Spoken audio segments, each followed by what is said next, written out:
Всем привет, мои дорогие! Сегодня суббота, 21 марта, и мы выехали по делам. Надо было заехать в кое-какие магазины, также в несколько аптек, потому что те лекарства, которые нам нужны, есть не везде. И сейчас мы приехали в Рио, в тот торговый центр, который я вам показывала в прошлый раз. Тут тоже кое-что надо купить. И также зайду в Ивраше, зайду в Подружку, еще кое-куда. Одним словом, такие вот сегодня у нас текущие необходимые покупки. Какая ситуация в Москве на сегодняшний день? Пока все спокойно. Люди есть, не могу сказать, что столпотворение, но людей немало. Даже местами кое-где на дорогах пробки. Но одним словом, Москва живет своей обычной жизнью. Паники нет нигде. По продуктам крупы кое-где заканчиваются, но их привозят. Опять же таки, это все из-за того, что некоторые кинулись все скупать. Если бы этого не было, то все бы стояло спокойно на своих полках. А так вот иногда бывают перебои с крупами, но мы крупы не едим особо. Мы с Лидушей вообще крупы не едим. Она иногда ест гречку, а я иногда ем геркулес. Опять же таки, не каждое утро. Я в основном по утрам ем яйца. Поэтому крупы меня не интересуют совсем. А так, в целом, продукты есть. То есть, может чего-то не быть, какого-то, опять же таки, вида сыра, но вы купите что-то другое. То есть, замены есть всегда.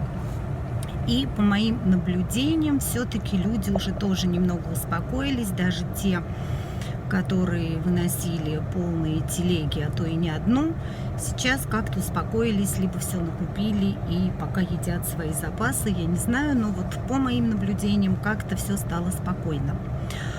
По официальным данным, на сегодняшний день в России больше 250 заболевших. Несколько человек выздоровели и выписались уже из больницы, ну и кто-то на самоизоляции и так далее. Сегодня прочитала такую вещь, что главный эпидемиолог, нет, не эпидемиолог, а инфекционист Ставрополя, женщина, она недавно, буквально недавно ездила в Испанию.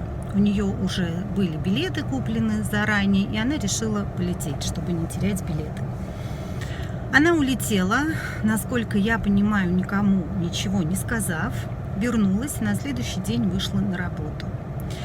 Она также профессор, у нее также студенты, и через некоторое время выяснилось, что она заболела коронавирусом. А она общалась с огромным количеством людей. Если я не ошибаюсь, цифра была в районе 1000.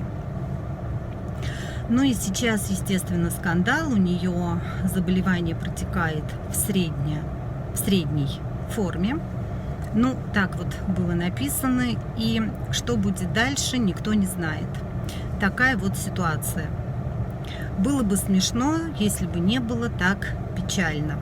Вы представляете, да, главный инфекционист прилетела и на следующий день вышла на работу.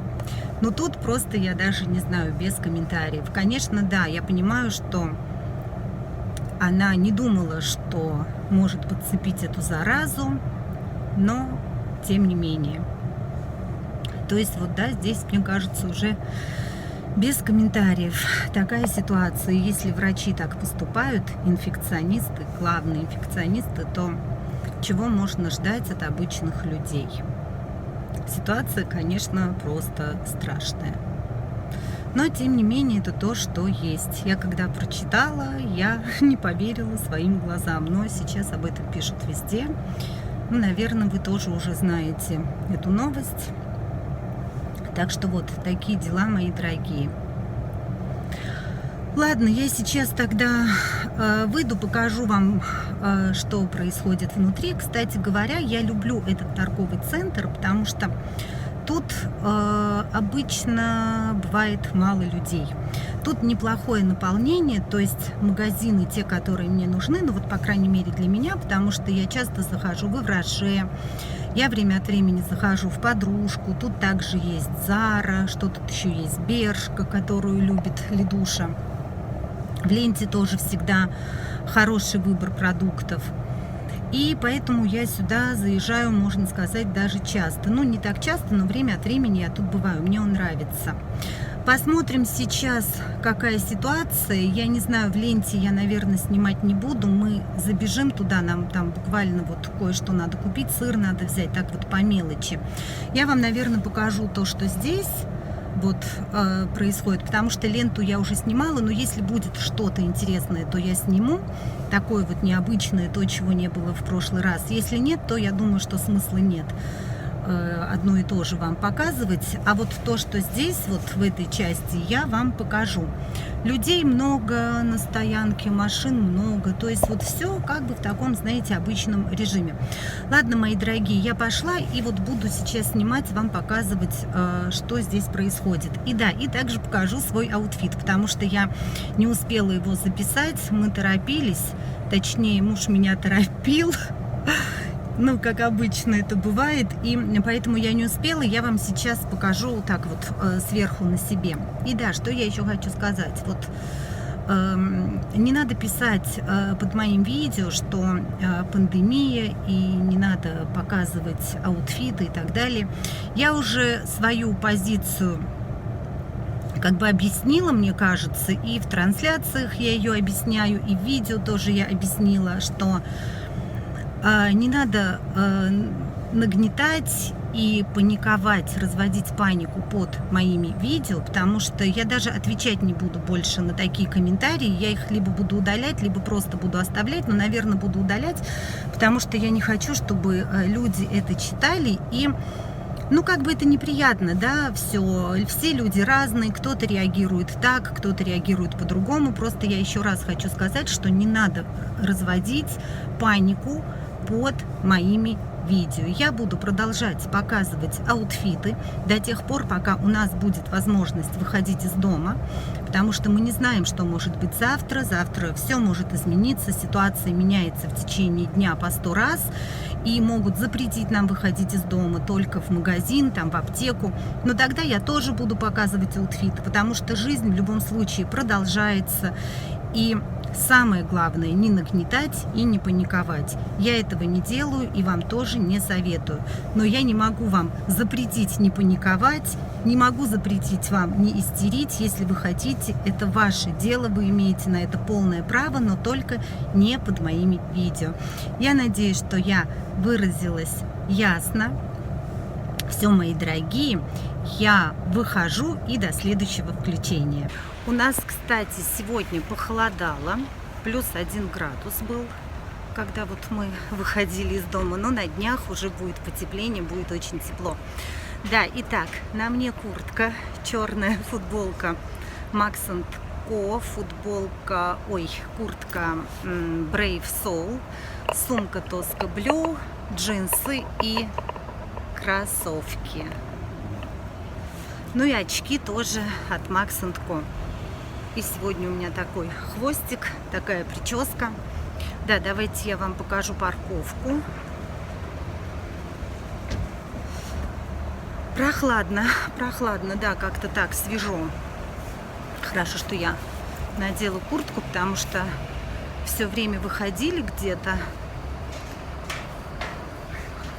И заходим.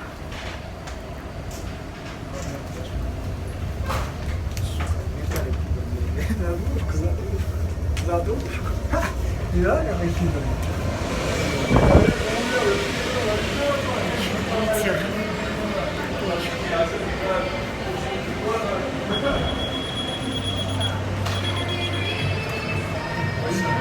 Люди есть.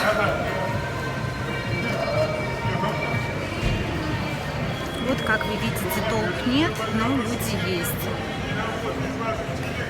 Так, сейчас куда я зайду сперва? Давайте зайду сперва в Подружку, потом в Браше. В Браше вообще никого нет, пусто. Посмотрим, что в Подружке.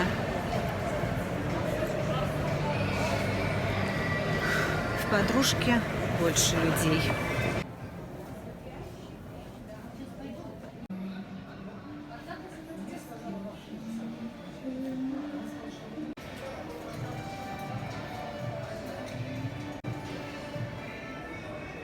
Ну вот, мои дорогие, такая картина. Вы знаете, закрылся Летуаль. Я не знаю почему, то ли он в целом здесь закрылся, может, им было невыгодно. Но Летуаля больше нет. Либо, может быть, там идет ремонт. Не знаю. Вот, видите. Также здесь еще был магазин Кика, но уже какое-то время назад. Теперь его уже тоже больше нет.